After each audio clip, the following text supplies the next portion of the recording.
segera diusir dari sana dan dibuang di tengah jalan. Dan setelah kejadian itu, Pique sangat marah kepada Tuhan karena dia merasa ditipu, dan itulah alasan dia mengambil uang di kotak amal di kuil pada adegan sebelumnya. Kemudian adegan beralih ke masa sekarang di mana Jagu tidak percaya sedikit pun dengan cerita dari Pique. Pique yang tidak terima dikatakan berbohong segera mengatakan jika Jagu sedang membuat berita tentang anjing yang akan bunuh diri yang bernama Nico.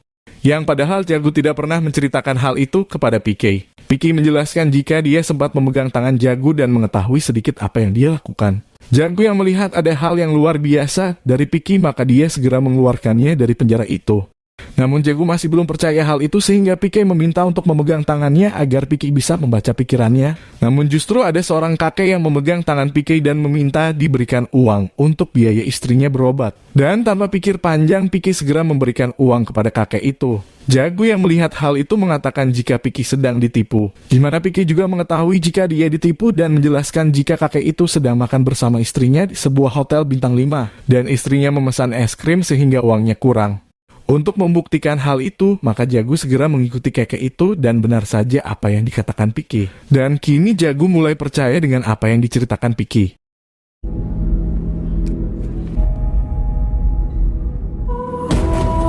Jagu segera menemui Pique di mana Pique menjelaskan jika dia tidak bisa berbohong. Karena di tempat asalnya, mereka saling membaca pikiran untuk berkomunikasi dan tidak bisa berbohong satu sama lain. Dan setelah mendengar semua cerita dari Pique, maka Jagu akan membantu Pique untuk mendapatkan remote controlnya. Singkat cerita, esok pagi pun tiba di mana Pique kini tinggal bersama dengan Jagu. Beberapa saat kemudian, Jagu mendapat telepon namun itu adalah salah sambung. Di mana Jagu justru mengerjai orang yang menelponnya hingga membuatnya panik.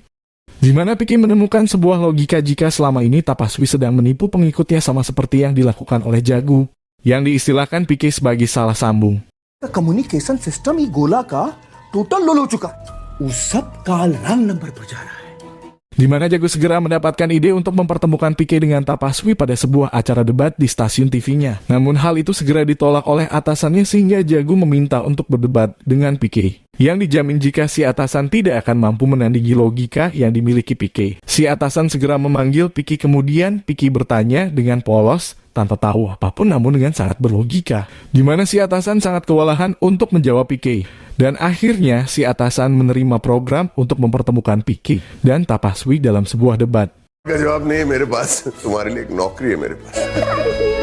Pique segera diajak menuju tempat Tapaswi yang sedang berceramah, di mana Jagu memerintahkan Pique untuk segera membantah Tapaswi jika yang dia katakan tidak masuk akal. Pada acara itu ada seorang pria yang bertanya tentang masalahnya, di mana istrinya mengalami lumpuh sejak 6 bulan yang lalu dan dokter pun tidak mampu menyembuhkannya. Di mana Tapaswi segera berkomunikasi dengan Tuhan, di mana Tuhannya memberi saran agar orang itu menuju sebuah kuil di pegunungan Himalaya dan berdoa di sana selama 8 hari, maka masalahnya akan selesai. Di mana hal itu langsung dibantah oleh Pique dengan mengatakan jika itu salah sambung atau hanya mengarang cerita. Untuk membuktikan hal itu, Pique meminta Tapaswi untuk memanggil Tuhannya sekali lagi dengan jaminan kesembuhan istri orang itu. Namun karena dia tidak memenuhi permintaan Pique, maka Pique menyerangnya habis-habisan dengan pertanyaan yang tidak bisa dia jawab hingga membuat Tapaswi terbata-bata. Dan karena tidak ingin malu di hadapan pengikutnya, maka acara itu dihentikan dengan alasan jika sudah waktunya Tapaswi untuk istirahat. Di mana semua itu telah direkam oleh teman Jagu secara sembunyi-sembunyi. Dan berita itu pun menyebar dengan cepat dan langsung viral seketika. Keesokan harinya banyak media yang mengerumuni kuil Tapaswi. Di mana Tapaswi segera mengatakan untuk jangan mempertanyakan tentang pembangunan kuil ini. Melainkan bertanyalah pada orang yang menentang pembangunan kuil ini, yang dimaksud di sini adalah Pique. Di mana acara tersebut disaksikan oleh keluarga Jagu. Sehingga si ayah yang sangat fanatik kepada Tapaswi menjadi sangat marah kepada Jagu. Keesokan harinya Tapaswi kembali melakukan ceramah kepada para pengikutnya. Di mana Pique segera datang dengan membawa 5 orang dengan pakaian khas dari setiap agama. Tapaswi diminta untuk memanggil Tuhannya dan menebak setiap agama yang mereka miliki. Dan ternyata semua tebakan itu salah karena Pique sudah mengubah pakaian dari mereka semua. Di mana Pique ingin menyampaikan jika agama tidak bisa dilihat dari penampilan, dan yang menilai agama dari penampilan adalah Tuhan palsu yang salah sambung yang disembah Tapaswi. नमस्कार, मैं जगत जननी. अस्सलाम वालेकुम. मेरा नाम अब्बास अली या Di mana hal yang dilakukan Pique ini lagi-lagi berhasil membuat Tapaswi terlihat bodoh di hadapan pengikutnya. Dan tentu saja hal itu lagi-lagi berhasil direkam secara diam-diam oleh teman Jagu. Beberapa saat kemudian ayah Jagu datang dan langsung memarahinya karena menentang ajaran Tapaswi. Dia juga mengatakan jika Pique akan dihukum di neraka. Di mana hal itu justru memberikan logika baru yang masuk akal dalam pikiran Pique. Di mana Tuhan yang dipanggil oleh Tapaswi memberikan ketakutan sehingga para pengikutnya tunduk kepadanya. Kemudian Pique mengajak ayah Jagu ke sebuah kampus yang akan menjalani ujian. Dia meletakkan sebuah batu di pinggir jalan, memberi sedikit uang di depannya, kemudian memberi warna merah di batu itu. Dan beberapa saat kemudian banyak orang yang berdoa kepada batu itu agar mereka bisa lulus dalam ujian itu. Di mana mereka mendapat ketakutan dengan adanya ujian itu sehingga mereka meminta bantuan dari batu itu, yang dianggap bisa menyambungkan doa mereka kepada Tuhan. Di mana itulah yang diberikan oleh Tapaswi kepada pengikutnya agar mereka menuruti ajarannya, yaitu ketakutan. Namun si ayah yang masih sangat fanatik kepada Tapaswi, maka dia masih belum percaya kepada Pique dan justru memarahinya. तुम भी बहुत डरता है, निकालो इन सबका। Semua kejadian itu berhasil direkam dan kembali viral seketika. Kemudian Jagu mengajak semua orang yang merasa tidak masuk akal dengan ajaran agamanya untuk merekamnya dengan HP-nya dan mengirimkannya ke stasiun TV tersebut. Beberapa saat kemudian banyak orang yang merekam setiap hal tidak masuk akal dalam ajaran agama mereka. Salah satunya ada seorang pemuka agama yang menunjukkan kesaktiannya dengan mengeluarkan emas dari tangannya. Di mana hal itu langsung dibantah oleh salah satu pengikutnya, jika dia punya kesaktian seperti itu, kenapa dia tidak menolong orang-orang yang miskin? Dan masih banyak hal lain yang berhasil direkam oleh orang-orang dari seluruh dunia. Dan dalam seketika stasiun TV tersebut mendapat banyak kiriman video seperti itu. Kembali kepada Pique, setelah sekian lama berjuang mencari remote control bersama Jagu, kini tumbuhlah benih-benih cinta kepada Jagu. Beberapa saat kemudian Jagu datang dengan wajah bersedih di mana semua hal yang dia lakukan masih saja mendapat tentangan dari ayahnya. Namun Pique sangat optimis jika mereka bisa menyadarkan ayahnya dari ajaran yang salah sambung tersebut. Kemudian Pique segera menghibur Jagu di mana hal itu justru membuat Pique semakin jatuh cinta dengan Jagu. Dan hari demi hari mereka bersama terlihat Pique tidak pernah melepas pandangannya kepada Jagu. Sementara Jagu tidak menyadari hal itu sedikit pun. Di tempat lain terlihat Tapaswi didatangi oleh anak buahnya, di mana mereka mendapat banyak sekali kritikan dari para pengikutnya yang sudah kehilangan kepercayaan kepadanya. Penjualan buku dan obat-obatan serta kotak amal pun menurun drastis, sehingga untuk mencegah kebangkrutan dari bisnis tipu-tipunya, maka Tapaswi akan menantang Pique dalam sebuah debat yang akan disiarkan di stasiun TV. Kemudian iklan ditayangkan di semua tempat agar acara perdebatan itu bisa disaksikan oleh semakin banyak orang, di mana ketenaran Pique berhasil disaksikan oleh Baya. Yang ketika itu di belakangnya ada orang yang mencuri remote control dari Pique, di mana orang ini sedang mabuk dan tanpa sengaja menceritakan jika dia mencuri dari Pique, sehingga Baya segera menghajar orang itu dengan sandal. Baya segera menelpon Pique dan mengatakan jika dia telah berhasil menangkap orang yang mencuri remote controlnya, di mana menurut keterangan si pencuri dia menjual langsung benda itu kepada Tapaswi sebesar 40.000 euro. Kemudian Baya berencana akan mengantarkan orang itu kepada Pique besok pagi. Setelah tahu jika Tapaswi mendapatkan benda itu dari si pencuri bukan pemberian langsung dari Dewa Siwa, maka kini Pique baru sadar jika selama ini bukan Tuhan yang salah, melainkan Tapaswi yang berbohong. Jagu mengatakan jika dia telah mengetahui semuanya, namun dia tidak memberitahu kepada Pique agar Pique mencari kebenarannya sendiri. Dan dengan diistilahkan sebagai salah sambung, maka hal itu akan lebih mudah diterima oleh masyarakat. Kini semua orang mendukung Pique dan usaha mereka untuk mendapat remote itu pun tidak sia-sia. Di malam harinya Pique dan Jagu merayakan hasil dari perjuangan mereka yang akan membuahkan hasil. Jagu minum-minum hingga mabuk, sementara Pique saat ini sedang dalam kebimbangan. Dia senang karena remote kontrolnya akan segera kembali dan dia bisa kembali ke tempat asalnya. Namun dia juga sedih karena dia akan berpisah dengan Jagu. Pique yang tidak berani mengungkapkan perasaannya pun menulis kata I love you pada sebuah kertas dan diselipkan di antara kartu nama. Kemudian Pique minta saran nama untuk dirinya dengan meminta Jagu untuk membaca setiap nama pada kartu nama itu, berharap Jagu akan membaca tulisan Pique tadi. Namun dari salah satu kartu nama itu terdapat nama Sarfaraz, sehingga Jagu langsung teringat dengan mantan kekasihnya yang tidak jadi menikah. Teringat hal pedih itu membuat Jagu menangis dan tidak bisa berkata apa-apa. Pique yang ingin tahu dan ingin menolong Jagu, maka dia segera memegang tangan Jagu. Dan kini Pique mengetahui apa yang terjadi kepada Jagu, dan sekaligus tahu jika Jagu punya orang lain yang dia cintai. Di mana hal itu juga membuat Picky menjadi menangis karena cintanya bertepuk sebelah tangan.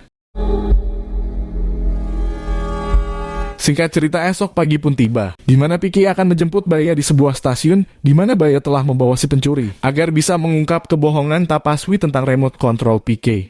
Namun beberapa saat kemudian terjadi ledakan bom yang dilakukan oleh teroris yang tidak diketahui, di mana hal itu menyebabkan si pencuri tewas berserta dengan Baya. Picky sangat bersedih karena kehilangan teman pertamanya, dan dia hanya bisa memeluk sadel milik Baya.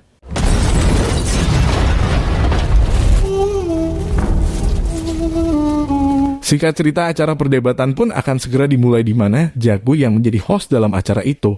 Acara dimulai dengan Tapaswi yang memberikan pernyataan jika Picky berusaha untuk menghilangkan Tuhan dari keyakinan masyarakat dan juga menghapus harapan rakyat kepada Tuhan. Jika selama ini Picky mengatakan salah sambung lalu, apa yang seharusnya benar? Setelah kejadian di stasiun, Picky pun hanya tertunduk penuh dengan kesedihan. Kemudian Picky menjawab dengan kesedihan jika dia pernah mengalami masa sulit kelaparan kesendirian dan tidak punya tempat tinggal. Picky setuju dengan adanya Tuhan, maka akan ada harapan. Bagi kita semua akan ada kekuatan untuk menghadapi masalah. Namun yang menjadi pertanyaan adalah Tuhan mana yang harus saya sembah? Picky menjelaskan jika Tuhan itu sebenarnya ada dua. Yang pertama adalah Tuhan yang menciptakan kita semua dan alam semesta yang sangat luas ini. Dan yang kedua adalah Tuhan yang diciptakan oleh manusia atau orang pembohong, seperti Tapaswi. Memberi harapan palsu, berbohong, berpura-pura menghormati yang kaya dan tidak menghiraukan yang miskin, yang membuat orang-orang tidak berani bersuara. Maka Picky memberi pesan agar mempercayai Tuhan yang menciptakan kita semua dan memusnahkan Tuhan-Tuhan yang diciptakan oleh manusia seperti Tapaswi. और जेका तुम लोग बनाया वो duplicate guard को जौन हम सबको बनाया उसके बारे में आप कुछ नहीं जानता. Tapaswi yang tidak terima Tuhannya dihina, maka dia berkata akan melindungi Tuhannya. Di mana hal itu pun langsung dibantah oleh Picky. Picky yang merupakan alien yang telah menjelajah berbagai galaksi pun berkata, jika orang kecil seperti Tapaswi yang hanya duduk di kursi kecil ini, dia akan bisa melindungi Tuhan yang menciptakan alam semesta yang sangat luas dan tidak terhingga ini. Di mana Tuhan yang sesungguhnya tidak membutuhkan perlindungan dari Tapaswi, melainkan Tuhan bisa melindungi dirinya sendiri. रक्षा करेगा जौनी सारा जहान बनाया. अरे इतना सहाई गोला. Picky juga mengatakan jika Tapaswi telah menanamkan salah sambung dalam pikiran Jagu, dengan mengatakan jika orang muslim itu munafik yang membuat Jagu tidak jadi menikah. Tapaswi yang tidak terima jika ramalannya salah pun menantang Picky untuk membuktikan hal itu. Jika Picky bisa membuktikan, maka Picky akan mendapat benda yang dia inginkan. Namun jika Picky tidak bisa membuktikan, maka Picky harus bersujud mencium kaki Tapaswi. Picky pun kembali mengingatkan Jagu jika orang yang mengirim surat itu bukan Sarfaraz. Dan juga tidak ada nama pengirim surat dalam surat itu. Lalu kenapa Jagu beranggapan jika surat itu dari Sarfaraz? Dan ketika itu ada orang lain yang akan menikah juga. Di mana bisa saja orang yang membawa surat itu berencana akan memberikan kepada wanita lain yang akan menikah di sana. Namun orang itu salah memberikan kepada Jagu. Sementara Jagu yang pikirannya sudah didoktrin dengan ramalan Tapaswi, justru tidak mencoba mencari kebenaran tentang si pengirim surat atau setidaknya menghubungi Sarfaraz terlebih dahulu, melainkan langsung membenarkan ramalan itu dan segera pergi dari sana. Dan untuk membuktikan hal itu, maka si atasan meminta Jagu untuk segera menghubungi Sarfaraz di tempat kerjanya di kedutaan Pakistan. Mbak admin yang ada di sana segera menjawab telepon itu dan mengatakan jika telepon dari Jagu telah ditunggu-tunggu oleh Sarfaraz setiap hari sejak kejadian itu. Di mana Sarfaraz meminta kepada petugas yang ada di sana untuk mengabarinya jika ada telepon dari Jagu, dan hal itu dia lakukan setiap hari. Telepon segera disambungkan kepada Sarfaraz. Sarfaraz mengatakan jika dia datang ke tempat pernikahan itu, namun ketika sampai di sana Jagu sudah tidak ada. Di mana Sarfaraz tidak mencoba menghubungi Jagu karena Jagu menulis untuk jangan menghubunginya lagi setelah dia membaca surat itu. Di mana Sarfaraz beranggapan jika Jagu mendapat tekanan dari orang tuanya untuk tidak menikahinya.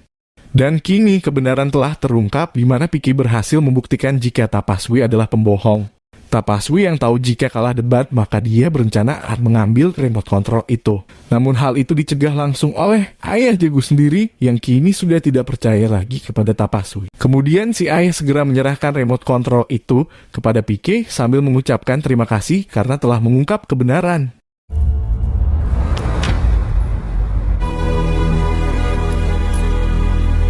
Dan setelah berhasil mendapatkan remote control itu, maka Jagu segera mengantar Picky ke tempat pertama kali dia mendarat di bumi. Pique mengambil koper dari atas bis, namun koper itu terjatuh dan isinya adalah kaset rekaman yang sangat banyak. Di mana Pique mengatakan jika itu adalah suara rekaman tentang semua hal yang ada di bumi, suara hewan-hewan, kendaraan, dan lain sebagainya. Di mana Pique akan mendengarkan rekaman itu ketika dia sampai di tempat asalnya. Belum sempat menurunkan kopernya yang kedua, bis itu sudah berjalan sehingga Pique segera mengejar bis itu. Pique mengejar cukup lama sehingga Jagu yang penasaran dengan isi rekaman tersebut maka segera memutarnya. Namun setelah semua diputar tidak ada suara hewan dan kendaraan melainkan hanya ada suara dirinya. Di mana Jagu juga menemukan kata I love you yang pernah ditulis oleh Pique. Di mana Jagu hanya bisa menangis yang baru menyadari jika Pique juga mencintainya. Beberapa saat kemudian Pique datang di mana Pique tidak mengaku jika semua rekaman itu adalah suara dari Jagu. Kemudian Pique segera pergi dari sana dengan penuh air mata. Dan ini adalah definisi yang sesungguhnya dari cinta, tidak harus saling memiliki. Beberapa saat kemudian Jagu menceritakan kisahnya bersama dengan Pique pada sebuah seminar. Di mana Jagu sangat berterima kasih kepada Pique karena telah berhasil mengembalikan ayahnya dan kekasihnya. Di akhir film diperlihatkan 1 tahun kemudian, ada pesawat UFO yang menurunkan banyak teman-teman Pique bersama, Pique juga yang kembali turun ke bumi. Dan film pun berakhir. Film ini sangat bagus sekali dan sangat berlogika sekali tentang apa yang coba disampaikan oleh Pique. Dan saya berharap kalian menanggapinya dengan positif. Untuk kesimpulannya silakan tulis di kolom komen tentang pendapat kalian atau sudut pandang kalian mengenai film ini. Oke, cukup sekian dulu dan sampai ketemu di video selanjutnya.